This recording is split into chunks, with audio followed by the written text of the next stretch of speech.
مزدلفہ میں جانا ہے تو وہاں کیا اذکار کرنے چاہیے، خاص طور پہ رات کے اوقات میں؟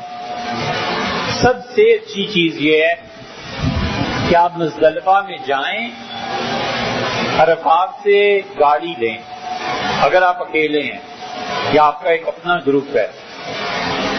عرفات میں غروب آفتاب کے بعد عام پبلک کے ساتھ مت جائیے، کہ گاڑی لیجیے، عام طور پہ ₹1,00,000 میں طے ہو جاتا ہے معاملہ، اور اسے کہیے کہ مزدلفہ کی آخری حد تک لے کے جاؤ اور پھر مینا بھی چھوڑ دو. یہ طے کر لیجیے، اور مزدلفہ میں جب فجر کی اذان ہونا فوراً 4 رکعتیں پڑھیے، جو اللہ کا ذکر آپ کو یاد ہے وہ کریے، اور جلدی نکلیے مزدلفہ سے.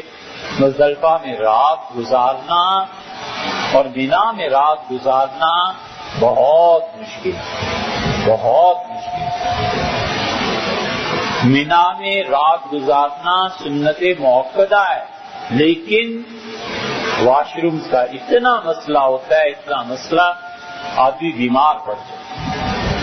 اور مزدلفہ میں صبح صادق کے بعد کچھ حصہ گزارنا واجب ہے. یہ رات لیلۃ القدر سے افضل ہے اس کی عبادت، یہ اتنی عظیم رات ہے. لیکن گاڑی میں بیٹھا رہے اور آخر پر مزدلفہ کے بالکل آخر پر اٹھے اور صبح کی 4 رکعتیں پڑھتے ہی مزدلفہ سے نکلے اور مینا جائے اور گھر جا کر آرام سے سوئے، اٹھے پھر واپس آئے اور پھر آ کر رمی کرے. اگر عورتیں ساتھ ہیں تو پھر تو کہنے ہی کیا، پھر تو اگلے دن صبح صادق تک اس کے لیے وقت جائز ہے. رات کو آرام سے اپنی خواتین کے گھر والوں کے ساتھ جائے، رمی کرے اور واپس.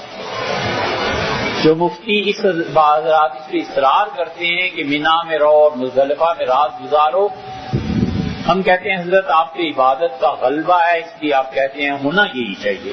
عبادت واقعی یہی ہے، لیکن ہم جس اعتبار پوائنٹ آف ویو سے فتوے کی بات کرتے ہیں، ہم نے وہاں لوگوں کو کفر بکتے ہوئے دیکھا ہے، کفر بکتے ہوئے دیکھا ہے.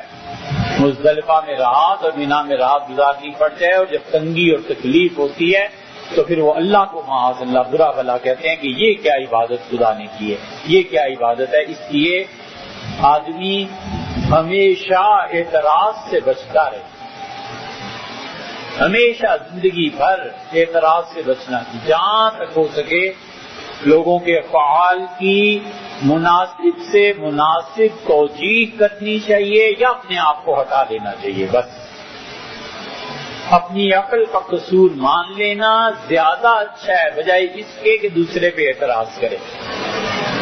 مان جائے کہ یہ جو چیز کسی نے کیا نا یار یہ صحیح ہوگی، میری عقل میں نہیں آتی، میں بے وقوف، یہ زیادہ صحیح ہے بجائے اس کے کہ اعتراض کرے گا تو فتنہ پیدا ہوگا.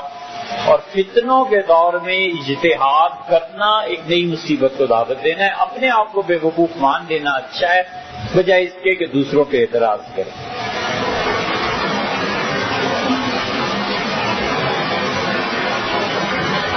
اگر عزت کے ساتھ زندگی گزارنی ہے اور اگر مجاہدہ ہی کرنا ہے، سننی ہے اور ہمت ہے تو پھر راستہ کھلا. تو اس لیے مزدلفہ میں جب ہوں تو وہاں ذکر اذکار جو بھی، ایک بات البتہ خیال کیجئے گا، صبح صادق جب مزدلفہ میں ہو جائے نا، خاص طور پہ اللہ سے دعا مانگتے رہنا چاہیے کہ اللہ حقوق العباد میں جو چیزیں ضائع ہو گئی ہوں اللہ معاف کر دے. بس سارا وقت یہ ایک ہی دعا مانگتے رہنا چاہیے مزدلفہ میں کہ اللہ حقوق العباد میں جو کمی رہ گئی ہو، ماں باپ ہیں، بہن بھائی ہیں، رشتے دار ہیں، کوئی گاڑی میں، کوئی ریل میں، کوئی جہاز میں میرے ساتھ بیٹھا، کسی کا حق خدا بندہ ضائع ہو گیا ہو، اللہ اسے کسی طرح معاف کر دے، میری طرف سے کوئی کفارہ ادا ہو جائے تیری رحمت کے ساتھ. خاص طور پہ حضور صلی اللہ علیہ وسلم نے اس میں اتنا مبالغہ کیا، اتنا مرتبہ فرمایا مزدلفہ کی رات میں اصرار کرتا رہا کہ حقوق العباد بھی میری امت کے آپ معاف فرما دیں.